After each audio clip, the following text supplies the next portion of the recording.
Hey everybody, welcome back! At Christmas, my parents shut the door on my 11-year-old. "We're full," Mom said, and locked it. She walked home alone with the gifts she'd wrapped for them. When I found out, I didn't call. I didn't cry. 4 hours later, their holiday dinner was interrupted by a call they never expected. "My name is Sarah, and this is how one Christmas changed everything you know." That sick feeling when you realize someone you love just hurt your child. I got that feeling on December 23rd at 5:52 p.m. when my 11-year-old daughter Emma walked back through our front door, still holding the Christmas presents she'd spent 3 weeks making for her grandparents. Let me back up. I had COVID that Christmas, tested positive on December 22nd, felt like death, and couldn't go anywhere. My husband Mark was stuck in Denver because of flight delays, so it was just me and Emma at home. My parents live 4 blocks away, 4 blocks, in our quiet Ohio neighborhood. Emma had walked there dozens of times. She'd spent 3 weeks making them gifts. She knitted a scarf for my mom from YouTube tutorials. She painted a winter lake scene for my dad. She was so excited to give them their presents on Christmas Eve, our family tradition. I called my mom that morning. "Emma's stopping by around 5 p.m. to drop off presents," I said. "I have COVID, so I can't come, but she really wants to see you." "Oh, that's sweet," Mom said. "We'll see her then." Normal conversation, nothing weird. So at 4:45 p.m., I bundled Emma up in her purple coat and watched her walk down our driveway with that gift bag, practically glowing with excitement. An hour later, she came back, red-faced from crying and cold, still carrying the presents. "Baby, what happened?" Emma stood in our entryway, snow melting off her boots, and said in this broken little voice, "They said they were full." "Full? What do you mean?" I knocked, and Grandma answered, and I said, "Merry Christmas," and showed her the presents, and she said, "Oh, Emma, we're full. We don't have room tonight." Then she closed the door. I knocked again, and Grandpa opened it and said, "Your grandmother said we're full. You need to go home now." Then he locked it. I heard the lock click. My parents' house is not small. It's 4 bedrooms with a finished basement. They host Thanksgiving for 20 people. Full doesn't happen there. "Who else was there?" I asked, trying to keep my voice steady. I saw through the window before Grandma closed the curtains. Aunt Jennifer was there with Madison and Tyler. Uncle Brian was there. They were having a party with wine glasses and everything. They just didn't want me. "Do you think you'd stay calm in that moment?" Because I wanted to scream. "Did you see Grandma Pat?" I asked. My dad's mother always came to Christmas Eve. She adored Emma. "No, I didn't see her." Emma went upstairs with those presents, and I stood there feverish and furious thinking, they locked the door on my child on Christmas Eve. I didn't call my parents. I called Grandma Pat instead. She answered immediately, "Sarah, Merry Christmas Eve. Are you feeling better?" "Grandma Pat, are you at Mom and Dad's right now?" "What?" "No, honey. They told me not to come this year. Said they were keeping it small because of COVID.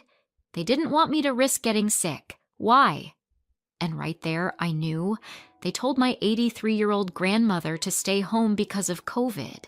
But my sister Jennifer, who works at a hospital, she was there. My brother Brian, whose son had strep throat 2 days earlier, he was there. They just didn't want us. This wasn't the first time either.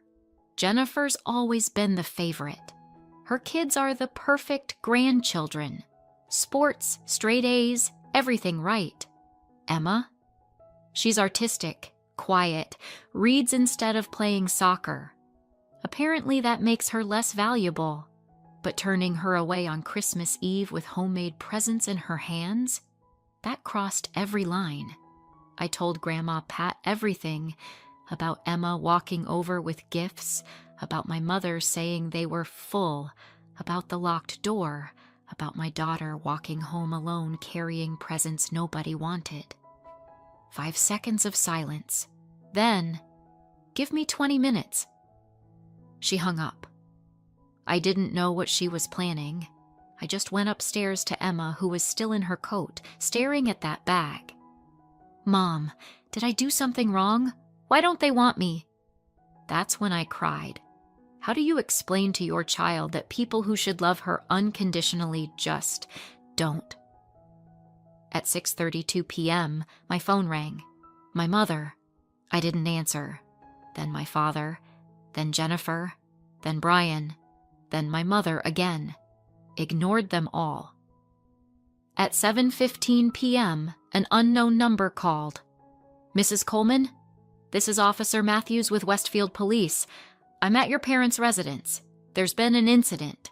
Your grandmother, Patricia Coleman, requested you be notified. No one's hurt, but we need you aware of this situation." My heart stopped. "What incident?" "Ma'am, your grandmother filed a formal complaint against your parents for elderly abuse and neglect. She's also called Adult Protective Services. She's asking that certain family members be removed from the property. She listed you as her emergency contact and power of attorney." Grandma Pat had driven herself to my parents' house at 83 in the dark on Christmas Eve and brought the police. She's also mentioned something about a minor child, Emma, being turned away earlier this evening. Do you understand what happened? Grandma Pat went to war for us. "I have COVID," I told the officer. "I can't come, but please tell my grandmother I'll call her." After he hung up, I just sat there, stunned. Then my phone buzzed. Text from Grandma Pat. "Those gifts Emma made are too beautiful to waste on people who don't appreciate her. Coming to get you both tomorrow. Christmas at my house, just us 3. I showed Emma. She smiled for the first time since coming home. "Grandma Pat came for us?" "Yeah, baby, she did." What I found out later, Grandma Pat told my entire family exactly what she thought of them, right there with the police watching. She said a grandmother who turns away a child on Christmas doesn't deserve the title. She told my dad he raised my siblings to be snobs. She told Jennifer her perfect kids were becoming entitled brats.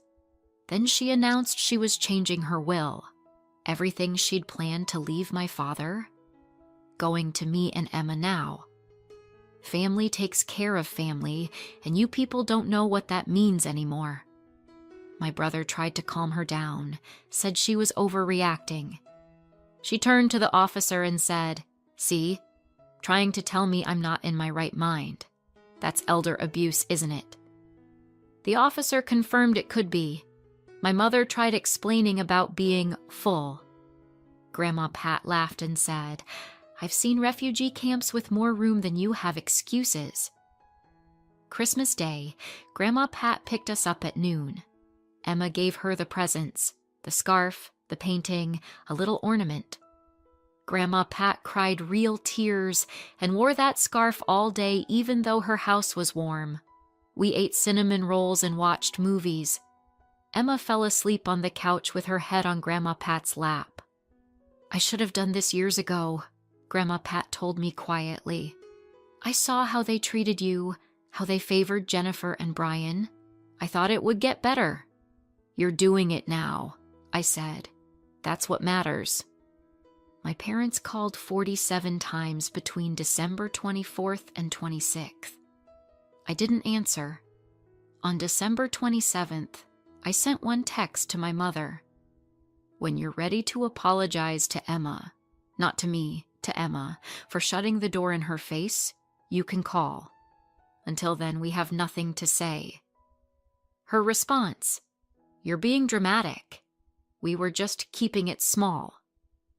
I sent her a screenshot of a text she'd sent Jennifer 2 weeks earlier. "Can't wait for Christmas Eve? Making your favorite ham, and the kids can open one present before bed like always." Jennifer's response in that thread, Perfect. It'll be nice to have a family evening without drama. Without drama, meaning without us. I sent one more text. You lied to Grandma Pat about COVID, planned a celebration specifically excluding us, then shut the door on an 11-year-old with homemade presents.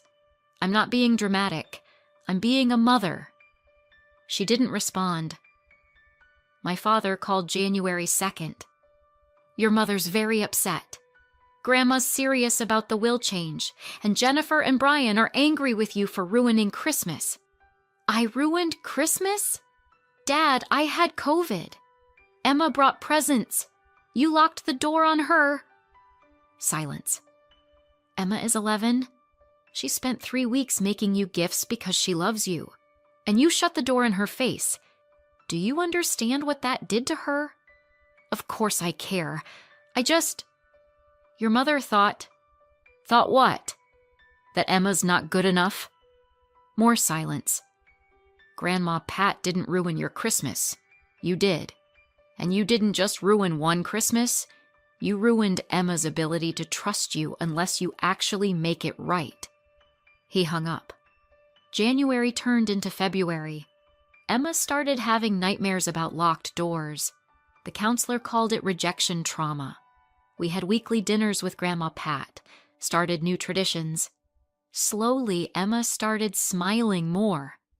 In late February, Brian called. We need to talk about Grandma. She's really going through with the will change. You have to fix this. I have to fix this? Did you watch Emma get turned away? I didn't know she was coming. You didn't ask. None of you asked where we were.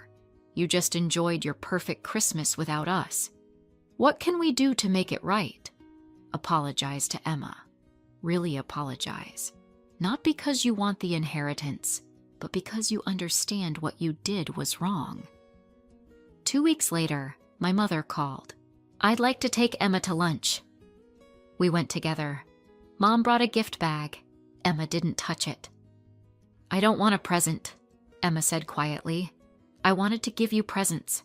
The ones I made. Mom's smile faltered. Oh, those. Yes, well... But what? I interrupted. But you never saw them because you closed the door? The apology my mother gave was hollow. I'm sorry we hurt your feelings, Emma. Emma looked at her. You didn't hurt my feelings, Grandma. You made me feel like I wasn't good enough. Mom had no answer. March came. Grandma Pat's lawyer filed the will change. My parents tried to contest it, claiming she wasn't in her right mind. Big mistake. Grandma Pat went to court with documentation, cards Emma made that my parents never acknowledged, school art shows they never attended, the police report, text messages where my mother called Emma Sarah's weird kid. The judge ruled in Grandma Pat's favor, but something shifted after that. Jennifer called. Sarah, I read the texts Mom submitted. I didn't know she said those things about Emma. The person who needs to hear your apology is Emma. Jennifer came over that weekend with her kids. Madison was genuinely impressed with Emma's paintings. These are really good. Better than anything at our school art show. Jennifer pulled me aside. Looking at Emma now, seeing how talented and kind she is, I'm ashamed I didn't stand up for her. Tell her that, not me. She did. They both cried. It wasn't enough to fix everything, but it was real. April brought my father to my living room. I've been in therapy since the court date, and I realized something. I was jealous of you. What? You were always independent, confident. Your mother and I worked so hard for the perfect image, and you just didn't care. You married Mark despite us saying he wasn't ambitious. You let Emma be artistic when we said she should do sports. You didn't need our approval, and it made me feel unnecessary. What do you think? Is that an excuse or an explanation? We favored Jennifer because she sought our approval. Emma is wonderful, creative, thoughtful, kind, but she requires effort to understand. And I took the lazy way out by pretending she wasn't as valuable. I shut the door on my granddaughter to protect a false image. And I lost you. I lost Emma. I deserve all of that. Yes, I said. You do. Can I apologize to Emma? Really apologize? I called Emma down. Dad got on his knees in front of her. Emma, I'm sorry. I'm sorry I shut the door on you. I'm sorry I made you feel unwanted. I'm sorry I treated you like you weren't as important as your cousins. You are important. You are loved. I've been a terrible grandfather. Will you let me try to do better? Emma looked at me. I nodded. Her choice. Okay, she said quietly. You can try. It's been almost a year since that Christmas Eve. My mother still struggles. She's in therapy but resistant. Our relationship is cordial now, better than nothing, but not healed. My father shows up. Every Tuesday, he comes to craft night. He's learning to knit. He's terrible, but Emma loves teaching him. He comes to her art shows and actually listens. Jennifer and I are rebuilding slowly. Grandma Pat's will remains changed. You earn love through actions, she told my father. Show me you've changed and we'll talk later. Last month, Emma painted 2 pieces. A red door slightly open with a small figure holding a gift outside. She titled it Before. The companion showed the door fully open, the figure inside, surrounded by people. After. She gave both to Grandma Pat, who hung them in her hallway. This Christmas, we're all gathering at Grandma Pat's. Emma set one rule. Everyone brings a handmade ornament. It doesn't have to be perfect. It just has to be made with effort. My father carved a wooden snowflake. My mother knitted a tiny stocking with Emma's name. Everyone's trying. We're not perfect, not fully healed, but we're together, and we're trying. And Emma? She's excited for Christmas Eve, not scared, just excited. That's everything. So tell me, have you ever had to set boundaries with family? Wait for someone to earn back your trust? I'd love to hear your thoughts in the comments. If this resonated with you, please hit like. If you see it differently, share that too. Your perspective matters. Thank you for listening. And to anyone dealing with complicated family, you're not alone, you deserve better, and your door should always be open by people who matter. People who matter. People who matter. He was laughing and joking about how he was only marrying me because it was the right thing to do, and he wasn't sure if he truly loved me. I mean, to be fair, you're not sure if you truly love him either, but the fact that he's like kiki-ing about this on your wedding day, could we not have figured this out beforehand? Like, everybody's kind of here. We kind of got the dresses and the cakes and the flowers and everything. The flowers just themselves are like $20,000 apparently. Oh God, Lord have mercy. I'm not even you. Like, this is how much flowers cost at a wedding in Ontario unless you do something else. He mentioned that he felt trapped by our family's expectations and didn't want to disappoint them. Ugh. It's not worth it, bestie. It's not. Man, life's too short to be with someone for the rest of your life and not be sure about them. My heart sank. Here I was, thinking we were starting a new chapter of our lives based on love and commitment. I couldn't believe what I was hearing. It felt like a punch to the gut. I stood there frozen as they continued talking. Okay, so you had moments of doubt too, right? Was that because of how he was treating you, or because you just weren't sure about him? I stood there frozen as they continued talking. My husband said he hoped he could grow to love me and that maybe marriage would fix things. Marriage is not a band-aid. A ring is not a shut up. Fix things before you get engaged, not after. The best man didn't seem shocked or surprised, which made me think they'd had this conversation before. Oh, wow. Okay, so everybody knew except you. God. Great, got it. Devastated, I decided to take a moment to myself and process what I'd just heard. I went back to the bridal suite, tears streaming down my face. That's when I saw his phone on the dresser, buzzing with notifications. Oh, he cheating. Oh, he cheating for sure. I know it was wrong, but in my state of shock, I picked it up and unlocked it. What I found next was a complete shock. There were texts from another woman, someone I didn't recognize. Do you guys find it annoying when I try to guess the end of the story? It's so annoying. I'm sorry. I know. But I like to imagine that I'm psychic. I'm not psychic. People are just predictable. I've heard this story before. She was congratulating him on the wedding, but also expressing her frustration that he was going through with it. There were photos, intimate messages, and even plans